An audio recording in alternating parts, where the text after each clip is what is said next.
you already know what the right thing to do is. You don't need anybody to tell you.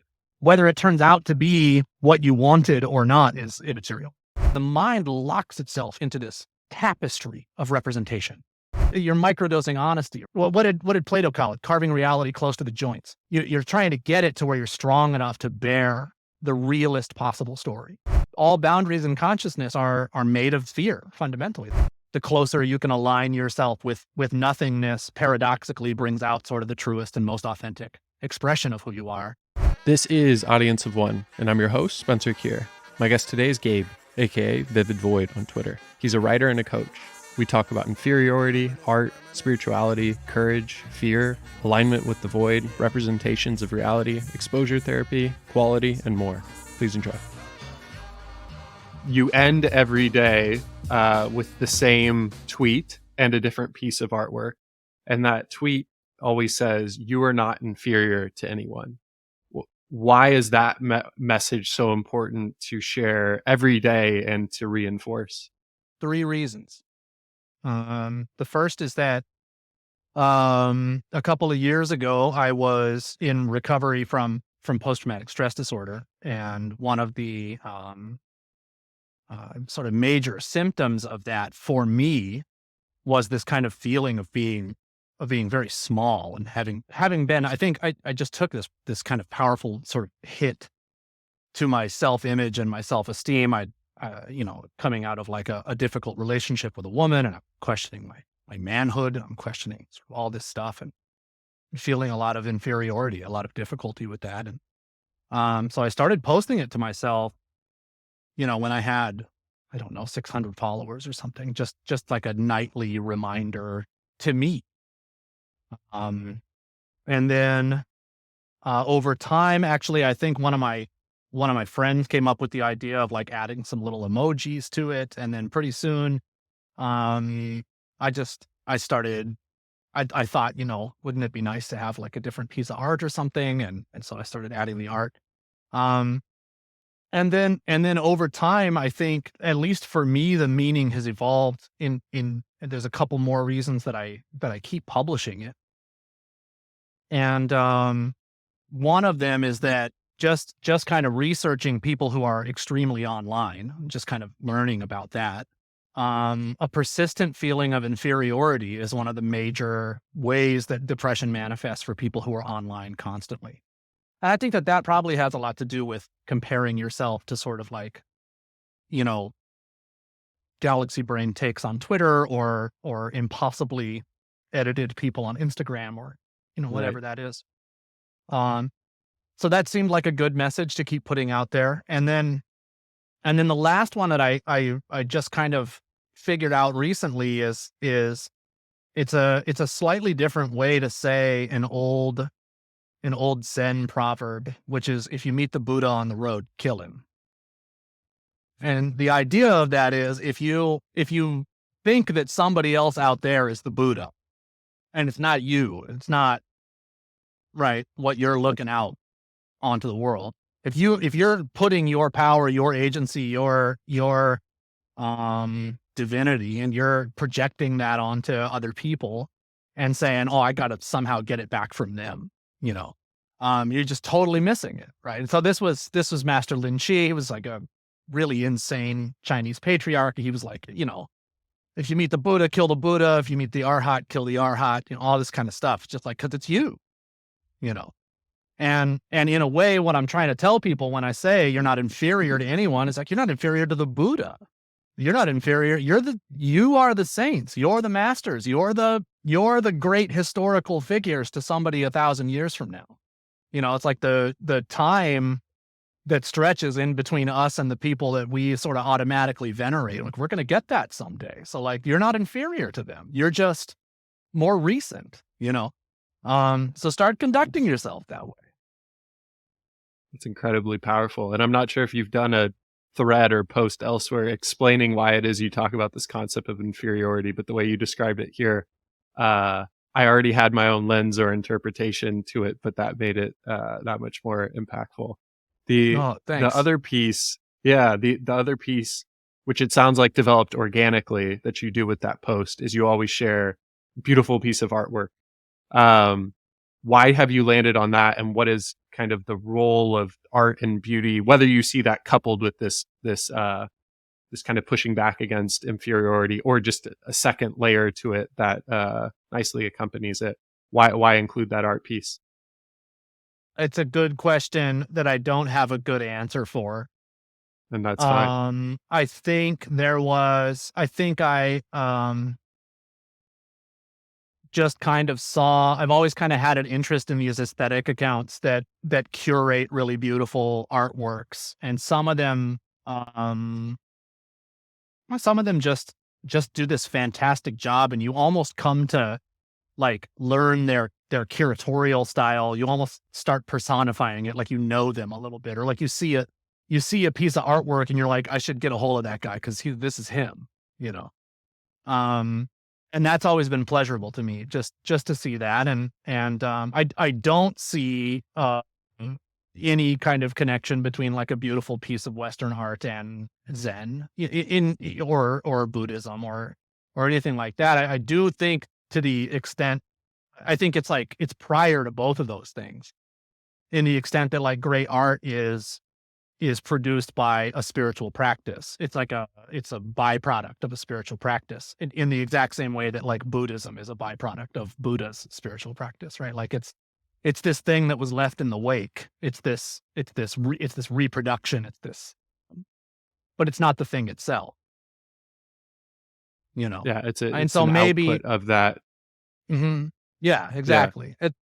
Can you say more about that? Because most people wouldn't liken art to a as being a byproduct of a spiritual practice, and maybe that just comes down to definitions or terminologies and the evolution there within. But why do you see those things as much more tightly coupled, or even one and the same, whereas others might not? Um, as far as I'm concerned, and I have a little bit of education as a writer and some experience there, and this is how it's worked for me. And I think most people are familiar with the idea that when you're producing your best art, something's moving through you. It's not you who are doing it.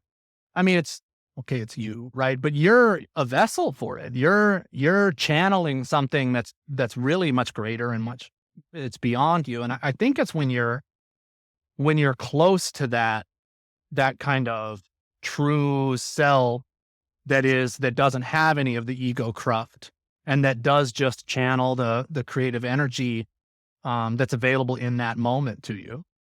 I think that's genius. I think that's like when, and of course, I mean, there's grades of genius. Michelangelo's, whatever, but a child making macaroni art and wholly absorbed in it is 100% in their genius, exactly like Michelangelo was. And I think all great art is produced in that and out of that place. So if a spiritual practice is, as I believe, kind of it's kind of the art of using your imagination to get as close to reality as possible, then then art is this byproduct of being aligned with reality, of being aligned with whatever the real is producing in this moment, without any attempt to control or resist or shape or anything like that. It's just I keep doing this thing, and it's just what is what it feels like. But it's just flow. It's what happens after something has flowed through. That reflects my experience. I think more recently, over the course of like the last year, I've started to realize the more quote unquote authentic I am, or in touch with the source, the more things seem to flow naturally and flow through me. The less anxiety is, the better the output. And yet I try to reconcile that also with, you look at maybe some of the masters in their respective fields who point to things that you might say aren't authentic or are rooted in kind of negative conditioning or behavior. So you could take somebody like Michael Jordan, for example. It looks like something's working through him, but also it looks like what's fueling him is anger and competition, and maybe things people would point to as not great things. Are those just exceptions or anomalies? or is there Why more? aren't, oh, sorry, go ahead. No, I was going to say, or I do I just have too binary a view of this, and actually those are authentic things as well? Those are absolutely authentic things. Yeah. Why I don't, I think that the idea that you can go through your life without ever feeling anger is crazy. I don't think there's any spiritual practice that can remove a part of being human from you. I think what it does, at least in my experience of things and the way that I practice it, um, sort of the idea, maybe the Buddhist idea, actually, I guess this belongs to Indian philosophy broadly, but this idea that of locating emptiness in things, or seeing the emptiness in things, feels nihilistic the first time you encounter the concept, but what it's really saying is not that there isn't a meaning, but that there's no fixed eternal meaning that says it has to be this one thing. What it says is that it's spacious. There's room for creativity there, and so a spiritual practice should be showing you creative ways to be angry, and it should be showing you creative ways to use anger. Should you use it to hurt anyone? Well, not outside of very specific moral circumstances, right? Because it's bad for you and it's bad for somebody else. Like, it's just unhealthy. There's no reason for it any more than you want to go, lick battery acid or something. Like, why would you do it? It doesn't make any sense. Um, but like in the case of Michael Jordan, I mean, first of all, the guy works with Phil Jackson, who's like a Zen master, if Right. ever there was one. And second of all, like, yeah, he's very obviously driven by a need to dominate. He's very obviously driven um, by a lot of anger and by a lot of like very competitive spirit. So was Miyamoto Musashi, who's like the national character of Japan, a 16th century swordsman and enlightened. The idea of if you have a pure, authentic, creative expression of whatever's coming up in the moment, and you can express it in a way that is healthy and that doesn't cause people to suffer unnecessarily, then it doesn't matter what's coming through, right? Anger can be really energizing. Like, some of, disgust can be really helpful. Like, fear can be really helpful. Like, fear is the mind killer until there's a bear, and then get out of there. Like, that's important. I think what's important is that you're not resisting these natural expressions, or you're turning these natural expressions towards unhealthy ends, and I th- there's another parallel to art. right.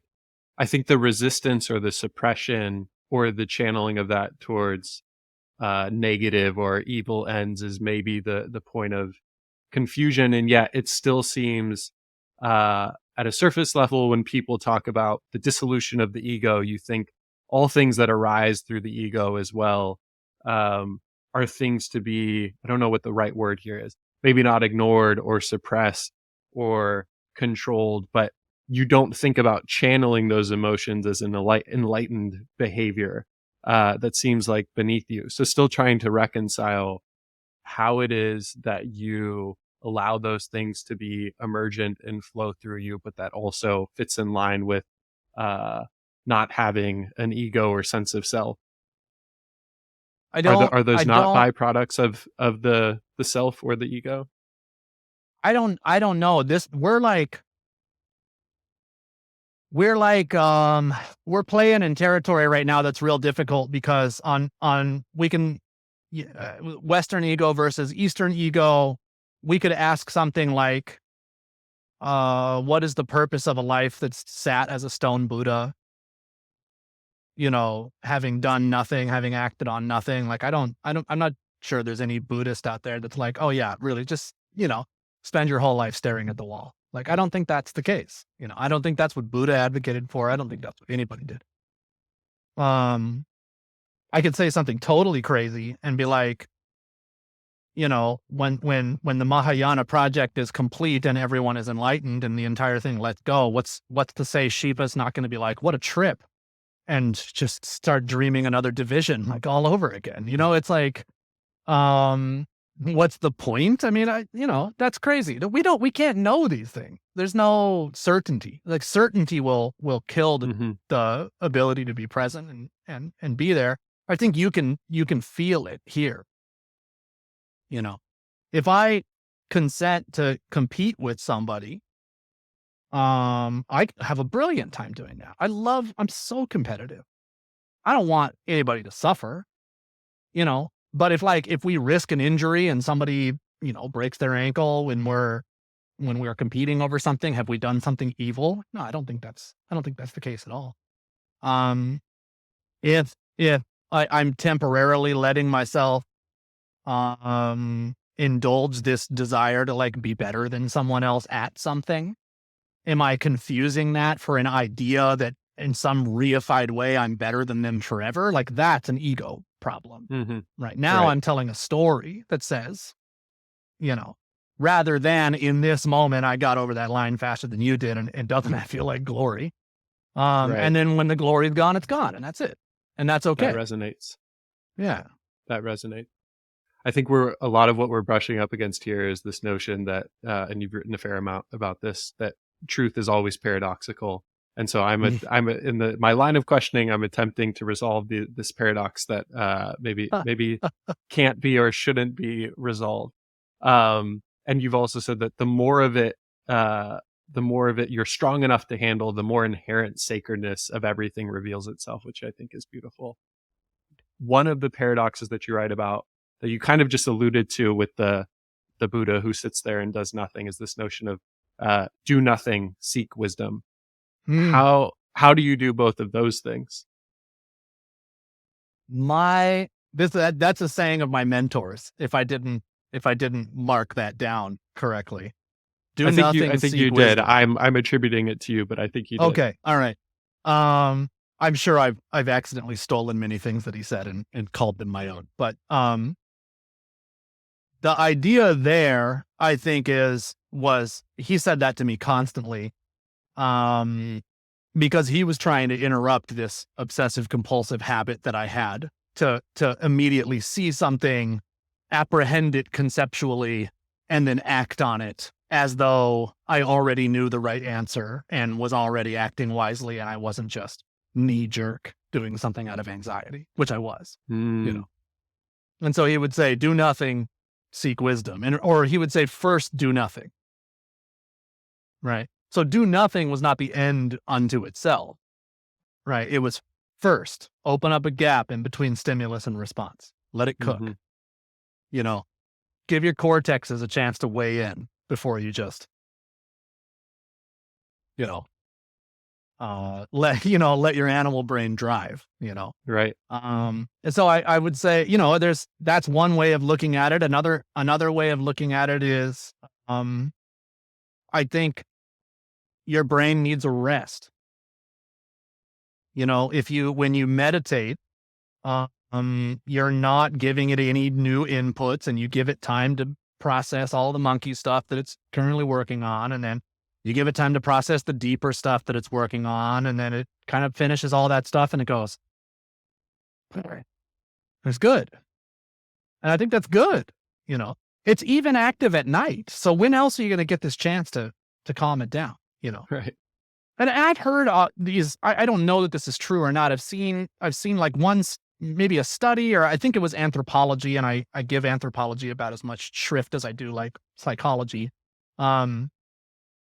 Which is like, maybe it points at something, like maybe not, we'll see. But supposedly, like pre-modern human beings spend 3 or 4 hours a day squatting on their haunches, staring at nothing, doing nothing.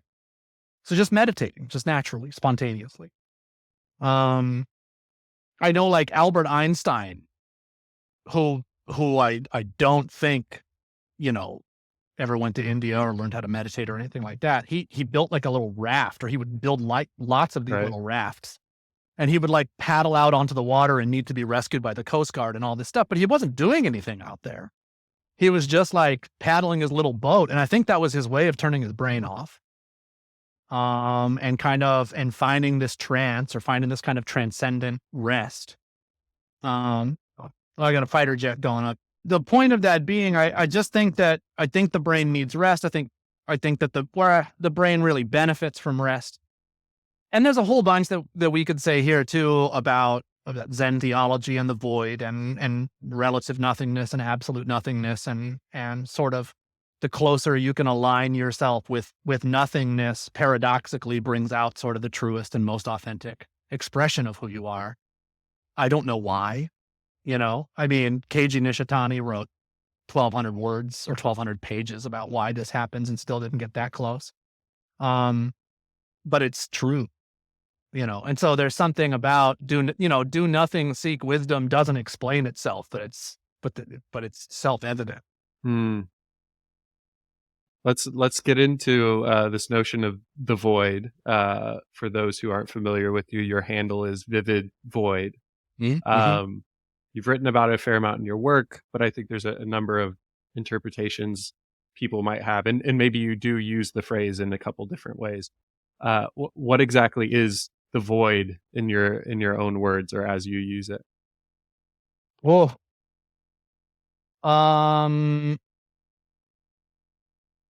if I wish I had a little bell to ring or something. The void is what you are. It's absolutely nothing. That's what the true self is. It's nothing. Which is to say, none of this, crude matter is what we fundamentally are. It's what we hold in our awareness. And this has been said so often at this point as to be a cliche, but what we are is pure, unblemished awareness. You don't, it's kind of Lawrence wrote this book on having no head, right? You don't.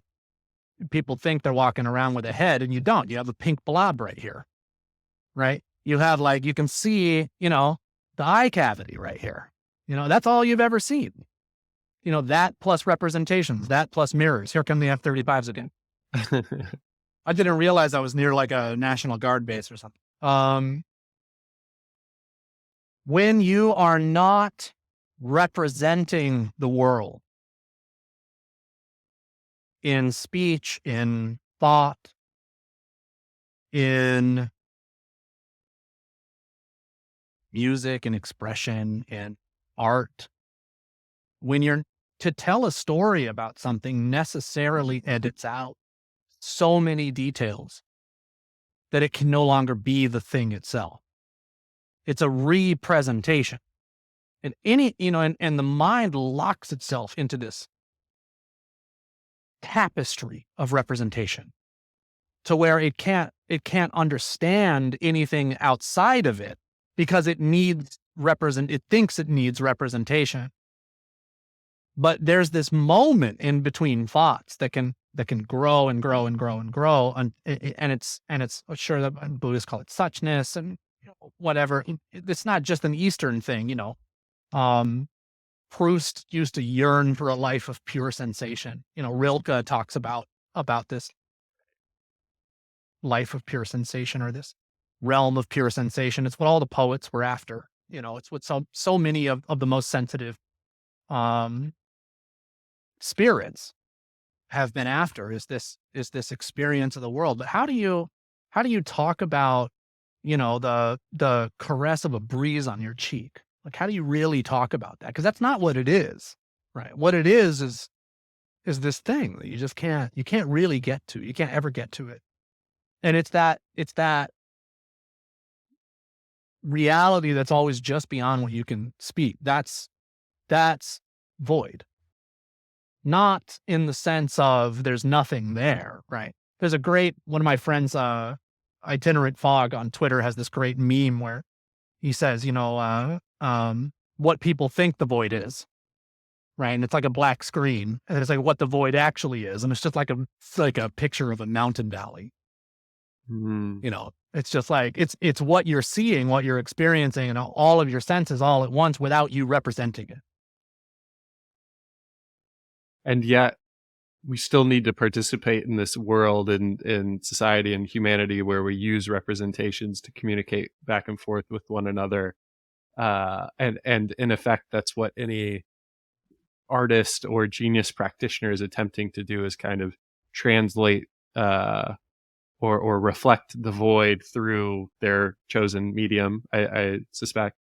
How do we kind of move back and forth between these places of like pure experience and representation? It's always been like the desire is to be pure experience, and yet there is still a need to use these lenses or construct. Yeah, there's the fact that we can experience life and existence outside of representation is what enables representation, and representation, Hmm. enables. Maybe, I'm not sure, maybe this precedes representation in the same way that like a bird doesn't, use any words. And I don't think that, Right. maybe what they're chirping does represent some internal state, you know. Um, but I think that the idea of wanting to be sort of eternally in eternity, like I'm snapped out of profane time and I'm always in the sacred land where it's always afternoon and I'm eating the lotus and everything's always good and I never suffer and all of that stuff.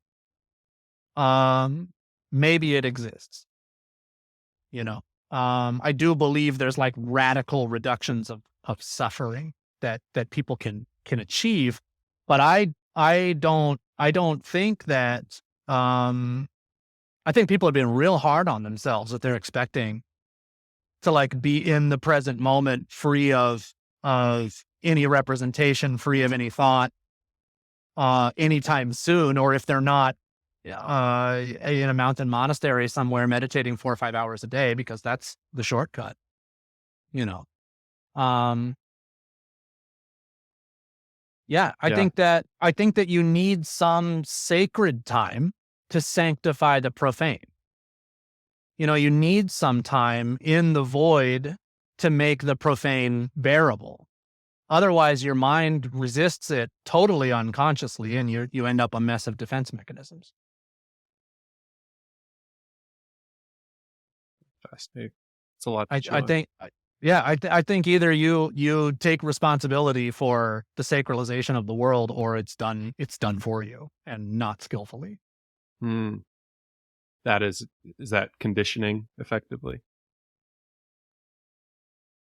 Well, that's a different thing. Conditioning is, I would say in this case, it's more like, um, there's not, the human mind cannot, um, unaided, unconsciously just experience reality directly until it's strong enough. And when it comes into contact with reality too soon, right, it forms like a scab, and that's ego, right? That's a And that's great not my metaphor. metaphor. That's Freud's. But any time that the pure feeling of the animal, right, has to come into contact with reality, in a way that wounds it, there has to be a story, a kind of undoing, or there has to be a contextualization, something like that. And what I said earlier about spirituality being the use of the imagination to get closer to reality, I think what it is, right, it's using these representations, using stories that are truer than our natural defenses. So our natural defenses are wanting to maybe defend our symbolic self the same way that our teeth and our arms would defend our physical self. And it's pretty nasty. It's pretty violent. It's pretty dishonest when we're doing it symbolically. We'll do it with projection, and we'll do it with, you know, sort of the whole psychoanalytic buffet. But I think that if you do it purposefully, and you figure out like what's the truest story I can tell right now, it's always dishonest. It's always maybe not dishonest, but it's always untrue because I'm But you just want it to dropping be something, and slightly less untrue. it's yeah, it's slightly, you're microdosing honesty, right? It's like Right, right. and then over time you're able to handle more and more of it, and until the story that you're telling about reality, or the story you're telling about yourself is just as close to reality. Well, what did Plato call it? Carving reality close to the joints. You know, you're trying to get it to where you're strong enough to bear the realest possible story. But I don't think that you ever really. Maybe it's possible to escape storytelling altogether. Maybe that's possible. That was going to be my follow-up question, because that has always been my interpretation of enlightenment has been there's this like phrase I've used that uh, to win in the matrix, you tell yourself a better story. To escape the matrix, you strip away all stories. Mm, I've always thought that is effectively enlightenment, when you are in that pure awareness perpetually, not intermediated by these or disillusioned by these stories. But maybe it's just the incrementally getting closer to the truth, just with higher resolution maps. We're getting closer to the I territory. I am not enlightened, and I cannot say. It's fun My to speculate about, It though. is fun to speculate. My sense of it is that an enlightened person is not fooled by any of the stories that the mind tells to protect itself from reality. I'm not sure that there's like a total cessation of I see. representation. I think yeah, that's my guess. I just That don't think they're fooled that by it reflects. anymore. Yeah. Yeah, right. And so maybe Interesting. that means like a total cessation of thought or narration In or effect. whatever the case might be. I think um some people claim that, and then some I've heard, Zen masters who, are like, of course I still have an internal narrative, right? Of course I still, you know, I mean, you can look at the death poems of Zen masters that they're still representing unto their last breath. They're Good still point. affirming the illusoriness of the world right up to the end. So I don't think that the sort of Wittgensteinian dishonesty of representation is the thing that enlightenment is free from, right? I think it's sort of like the self deceiving. Right. But again, what do I know? Nothing. Yeah. You know. No, I agree. One of the other concepts that you talk a fair amount about is this notion of courage. And in fact, you've said that courage is probably the only true cure for anxiety. Um, to pull another quote here, you've said that not the absence of fear, but the ability to accept and bear your anxieties without distraction, defense, or delusion. What is courage, and why is that kind of the foundation to this awakening, if that's the right term to use here? I don't know that it is necessarily, because I don't know, I don't really hold up awakening as like the telos of, is that right? I don't, well, Or insert I your preferred term there that courage is driving towards or in service of. yeah. I don't want to give the impression that I'm trying to teach others to be enlightened. I'm only talking about sort of what I know as getting as close to my experience of the truth as I can. Sure. Um, but I want to be very clear about that. I don't make any claims to enlightenment. Enlightening, maybe, but I'm not any more or less of a Buddha than you. You know. Um, Courage is, I'm going to say something very woo. Courage is the bridge between the bad, like the negative vibrations, and the lower vibrations and the higher vibration. Um, you're ashamed of yourself until you realize what you actually did that was wrong, and then you feel guilty, right? And you feel guilty until you draw the boundaries correctly at who did what wrong, and then you're angry, right? And then you can use that anger and you can stay stuck down there forever if you want. That's fine. Or at some point you can say, I'm going to use this anger internally. I'm going to say, fuck this shit. I don't want to be here. And I'm not gonna cast it at myself, but I'm gonna ask, when I get angry, what am I defending? What's the value? It is, there's nothing immoral about protecting what's valuable to you, protecting what you're grateful for. So what am I protecting? And very often, right, uh, there's this, well, I should have said fear is underneath shame even. But very often, right, there's this real, all boundaries in consciousness are made of fear. Fundamentally, they're made of this. And so some of them you can overcome by sucking it up and doing the thing even while you're shaking, and that's courage. That's absolutely courage, But I like to think I like to think of courage as sort of the highest manifestation of anger.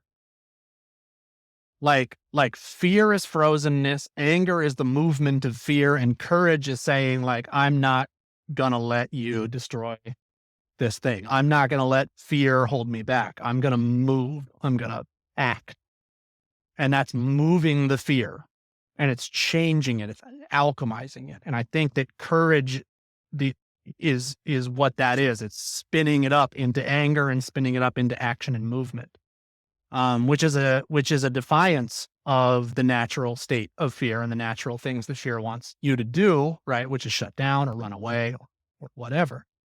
Like we talked about earlier, like spirituality, such as it is being able to tell a better story, be more skillful with the natural feelings you've got, the natural instincts you've got, and courage is the most beautiful expression of fear that I know of.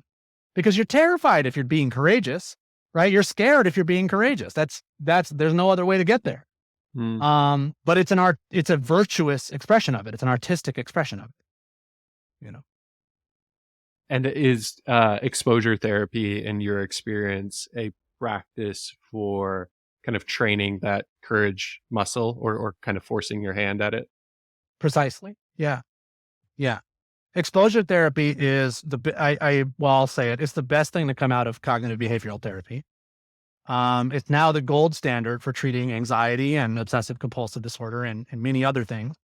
There's still, of course, psychoanalytic psychotherapy can do wonders with 3 or 4 years. You don't always have 3 or 4 years, And if that's the case, and you're afraid of spiders, and you're so afraid of spiders you can't go to work because occasionally there's a spider in the corner of the wall, and you decide one day, I'm going to go down in my basement and I'm going to look at pictures of spiders on my computer, even though it makes me want to puke, and even though everything goes cold and I sweat and I can't,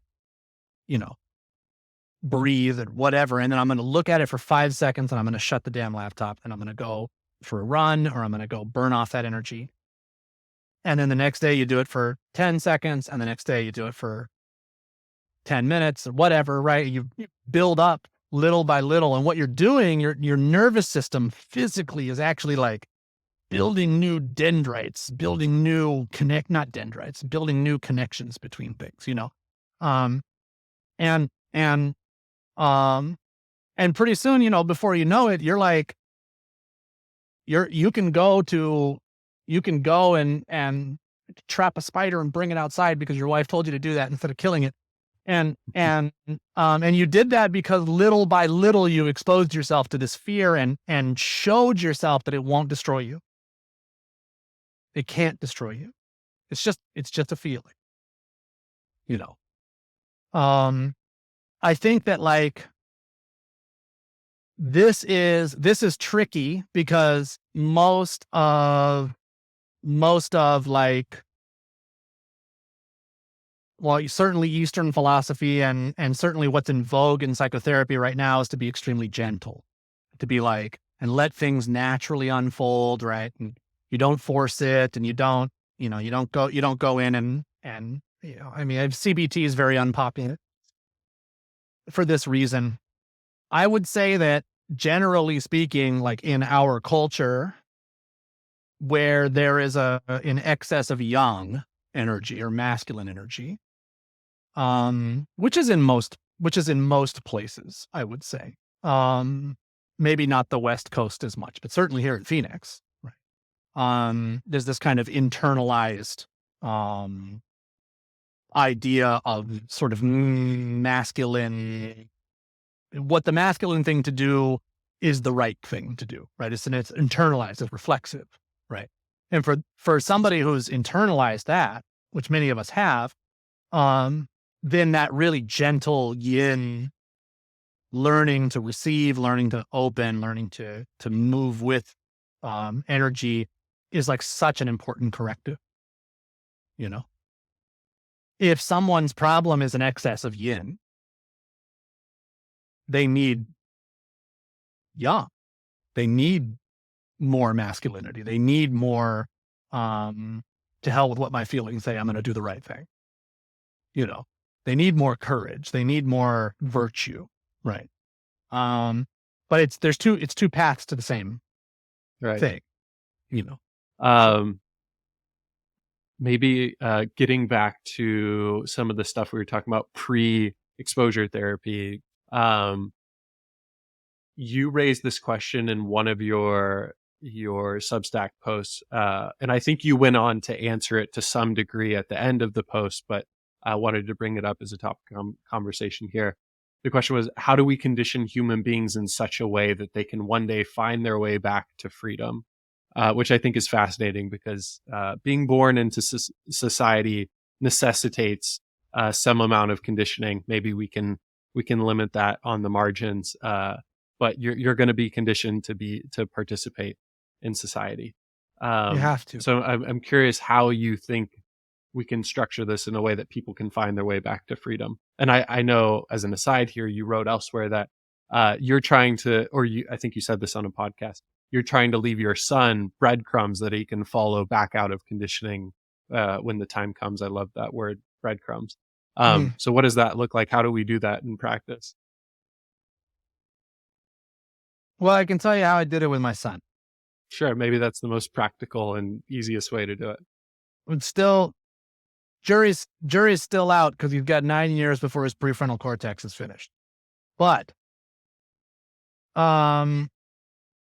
you can't really get outside of your own identity in a meaningful way prior to your brain finishing cooking.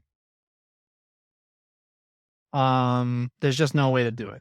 And in a way, right, this happens for most people 25, 26 to 30. Kind of after your prefrontal cortex finishes maturing and you go through what the Greeks called a period of ashes, which is sort of like, oh my God, I've been living this way. Then it kind of there's a bunch of years to kind of start undoing all that conditioning, and this is kind of like taking the salt out of the salami so that it becomes edible. You know what I mean? It's like, well, you're curing meat. Not that we're curing human beings, but you could sort of think of it that way. A human being needs to be conditioned to be safe. We're not rational creatures. We're not safe creatures. You look at our history, it's very clear what we're capable of. And all you have to do is spend any time around a 2-year-old to know what you're capable of without any shame, without any guilt, without any fear, they need it. It's necessary because their brains can't comprehend, oneness with all things. And I mean, that's all they are in a way. Right. Right. But by that point, there's already It's just not possible to not condition human beings. I don't need to put too fine of a point on that. So the question then, like, so what we did, and I think I came around to this once my kid was a little older, and I wish I'd been able to start younger. But what I basically always did was leave a little bit of critical thinking, and leave a little trail of critical thinking, and really encourage him to be as really honest and arrive at his own interpretations of things as many times as I could.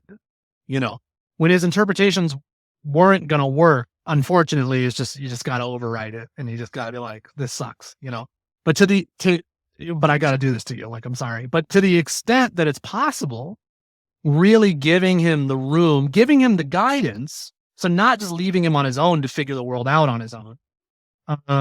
But leaving him the room to really come to his own conclusions about things, I think is that trail of breadcrumbs. I think it's making sure that the young person has the skill to step back, even when they're 16, even when they're 17, even when they're whatever, young, and take a look at their identity as it's constructed. Who is your out group? How do you define yourself, right? Is it by what you're not? Is it by what you're afraid of and disgusted by it? Yes.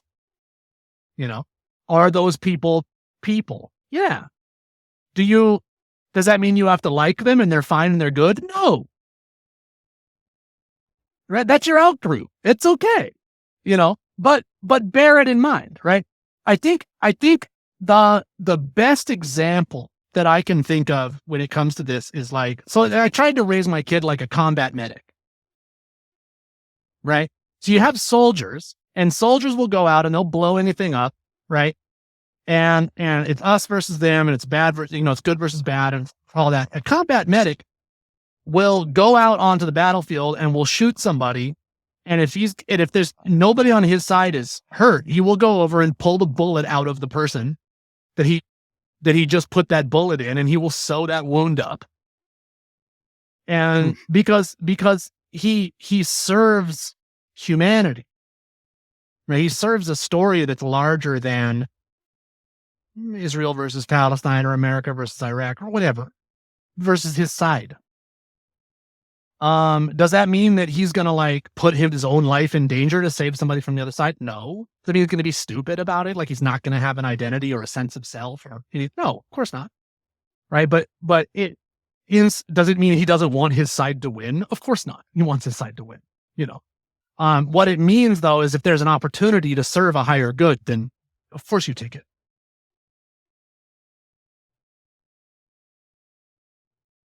Don't outsource your thinking. Think for yourself. Yeah. And provide those kind of guardrails for your.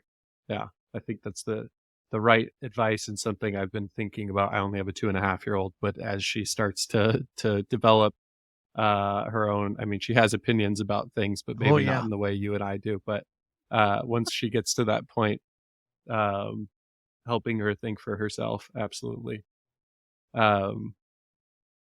Kind of maybe adjacent to this, but maybe also kind of branching off in an entirely new direction. It's not enough to see your conditioning or the illusion of self in kind of this process of truth realization. I think on one hand, there is recognizing that there's something else beneath, but then there's another step to this process, which is actually acting on it. And in a reply to one of your tweets, somebody had said this phrase that I really like. I don't have the handle, so apologies to them, but they had said, "I'm cursed to be aware of my swatting hand, unaware of how to stop swatting." And you had responded by saying, "First, cease from evil." So I'm curious here. I'm packaging and trying to maybe create a through line through a lot that there isn't. But how do we stop that swatting, and what is your definition of evil in that context, and why start there? I was quoting the Buddha. Do nothing, seek wisdom. Instead of swatting away at the conditioning, just watch it and get a map, start to finish. First I think this, then I feel shame. So I think this, which causes me to do this, which leads me to do this, which leads me to think this. Get the highest quality, highest detailed map of the entire loop that you can, because it's almost always a loop.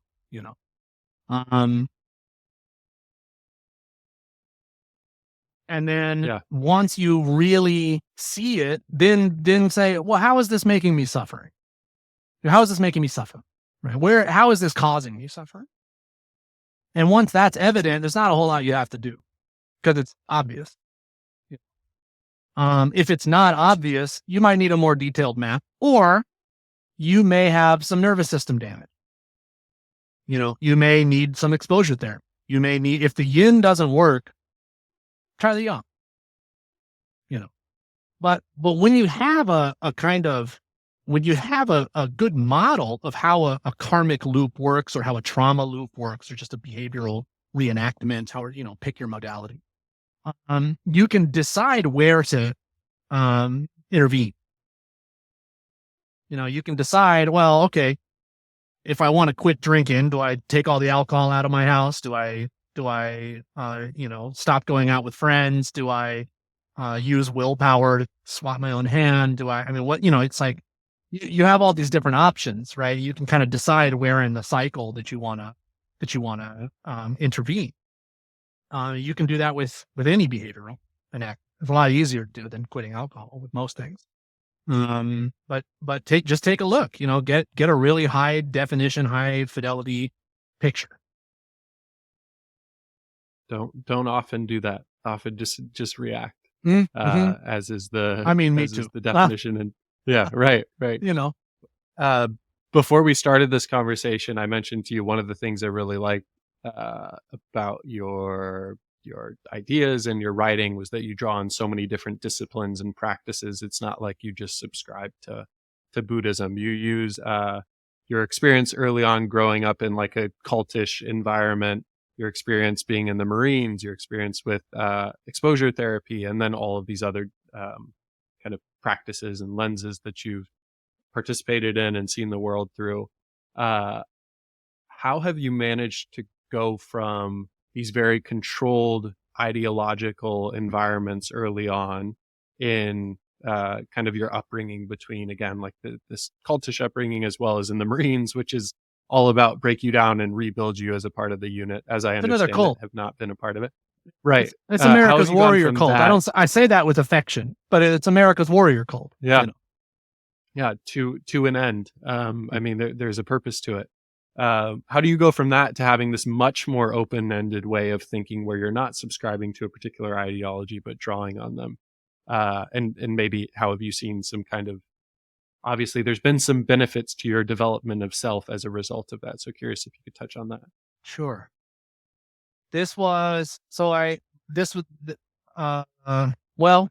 My mentor really helped me with this. My mentor was a Zen Roshi and a psychotherapist, and I did therapy with him for like 2.5 years, working on a developmental issue. And one of the ways that we addressed that developmental wound, a developmental trauma that I had, was with a lot of meditation and a lot of mindfulness. And after I resolved that and really did a lot of work and a lot of change, I left therapy and was like, post, see you later, thank you so much. But I was constantly thinking about the internal change and what had happened. And I went back to him 6 months later and I was like, look, I don't want to do therapy anymore. I think I want to seek enlightenment. Can you help me? And he was like, I don't know. But there was this twinkle in his eye, and what this guy did for the next 5 years was frustrate every single attempt that I made to define myself or figure out who I was. Or he used this, which is a very common, I guess, like teaching mode, but it was just constantly like, referring me back to myself, but always confounding any idea that I had about myself. So whenever I would... Could you give an example? Sure. If I if I would say something that gave evidence that I was identified with something, right? Whether that's, identified with anything. Are you identified with your body? Are you identified? Oh, you just called yourself a man. Oh, you just called yourself an American. Oh, you just called yourself a liberal. You just called whatever, right? It would be like, yeah, okay, well, but what does your self say then? Like, where's your self in this? Where is that? And it was the constant thing where it's like, well, I just told you that, right? And he'd be like, and then I'm sitting now I have to question, am I this thing? Am I this? Am I this? And, years of going in there and having the stories that I'm telling about myself picked apart logically. Well, you can't be this, right? See, because you're the thing that has this. So if you're the thing that has this, then what are you? God damn it. All right, I'll go back to the drawing board. Right. And you do this over and over and over and over again until you realize, like, oh, there's not fucking anything there. And then you have this moment where there's nothing between you and the enormity of existence. And it's one of the most terrifying experiences that you can have.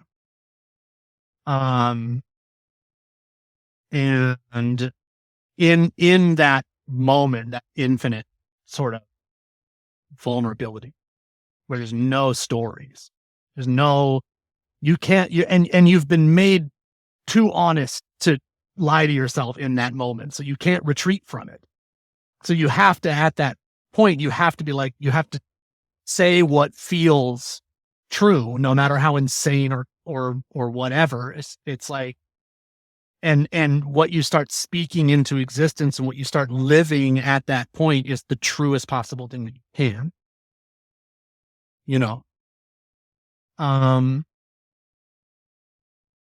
Why is it that this can't be intellectualized? And I think I kind of already know the answer to this, but would love your take. On one hand, I can tell you, I get it. I'm not my biases, expectations, identities, etc. But that does me no good. I'm no closer to this like kind of oneness with the void, if that's the right way to explain it, or understanding that there isn't that boundary there. So what is it about this repeated exploration and kind of shooting down of all these identities that gets you there that intellectualizing it can't? Maybe the answer is in the question. The intellectualizing is not the experience. Yeah, because the intellectualization is still a defense against the experience. The experience itself is prior. Yeah, it's outside of that. It's outside of. This is not, I should say, that is sort of like that was not like pure identification with the void. That was like a moment of like pure, got it, sensory existence. Like I have no mental shields beyond what I can sense is true in this moment, and the enormity of your mortality and the enormity of being itself is just really overwhelming. But that's not quite like, Buddhist enlightenment or anything like that. That's more like ontogenesis. That's more like at that moment, the categories of being that you begin to use are one that they belong to you. They have to belong to you, because you can't cloak yourself in stories made by other people very long anymore before they get very itchy. And you're like, I didn't make this. I can't. This doesn't work. You know what I mean? I like that. It's the first step in becoming very strange. Very strange. As perceived by the outside world, or you feel it yourself as well? Well, you add strange to yourself. Yeah, absolutely. Yeah. I never know what's going to come out of me. Did you feel that even throughout this conversation that the words are more emergent than Gabe 15 years ago would have been saying? I mean, obviously your level of understanding has evolved since then. That's it. They're kind of coming from a different place. It's just before I gave myself credit for them. Interesting. And on now this on this it's like dropping a dipper into the void, and you know, oh, that's beautiful. it's just coming up. On this It's coming note, out. one of the things I really appreciate about your writing as well is that it's not this kind of dry, of course it's not going to be academic, but it's not uh dry, either kind of psychological or spiritual talk. It's much more poetic, uh, and it contains a lot of metaphors. And I know you'll probably say you don't know where that comes from, or it's not me based on what you just said. But where do you think that that comes from? Because even other people at kind of your level of understanding don't talk in this way. Is that something that's always been kind of innate to you? You've been a good communicator and writer, or is that something that's just come through practice? I can tell you a story about it that's not going to get all of it, but I'm from a very religious people, and a very smooth talking family. So that's genetic. Um, and then and then I had a real intense love for visual art growing up, but was not great at it. And what I was good at was writing. And so I would often, my friends would be artists, and I would write. You know, we'd make comics together, and I'd do the writing and the art. And eventually, I fell in love with writing, and I got a degree in literary theory, and worked in publishing for a while. Words are a passion for me, and so it's not so. There's certainly some training there, and there's certainly some pedigree there. But It it's, shows. well, thank you. I appreciate that. It feels Yeah, and really, I appreciate the output. yeah, you got it. It feels like a real privilege. It's like the best thing for me that came out of the pandemic. The pandemic was obviously awful. But that time in lockdown, like really gave me the time to like get so clear about so many of these things, and to recenter, or maybe to center for the first time, spirituality as the most important thing in my life, and to put it there, uh, and that's, yeah, ultimately I'm grateful for it. Ultimately I'm grateful that happened. You know, it was an awful cost, but Yeah, there was that was the bright side for me. silver lining. Mm-hmm. Yeah. Yeah. You've the as an aside quickly, I find in these kinds of conversations that we because we're trying to get to the root of things, that you end up butting up against, or kind of pointing at the same topics over and over again. So I apologize if my questions appear redundant. But you've used the capital Q quality word, that I think you've drawn some inspiration from Persig's idea in the Zen and Art of Motorcycle Maintenance. I think you even reference it. Mm-hmm. Um, have you what is quality to you, and is there something you'd liken it to, and then why is that like the central or the most important thing, in your own words? My mentor, Samuel Stem, was a student of Robert Persig's at the University of Montana. So Oh, wow, so this idea what a is connection. important to the, I don't know, it's not a lineage, but the provenance. Um, Quality. What is quality? You know it when you see it. You know it. Well, I guess what I would say is this, and it's so, I mean, it's kind of a, maybe it's a cliche. I don't know if that's the case or not. It feels cliche coming out of my mouth. You already know what the right thing to do is. You don't need anybody to tell you. You always know what the right thing to do is. You can always ask right here. Whether it turns out to be what you wanted or not is immaterial. And it's all the surrounding noises and forces and conditioning, etc., that makes you kind of put a governor on that, or put on the brakes and not go and do that thing. You don't do enough nothing to be able to hear it. That was concise. I like that. Well, I know you have to jump. I'll ask my final question that I asked to everyone. To turn it back around on you, what's one question you would leave me and listeners with, whether to think about or act on? What are you keeping secret that you think nobody can know, or the whole thing will fall? Great call to action. And is there Incredible. some safe way to unburden yourself of it?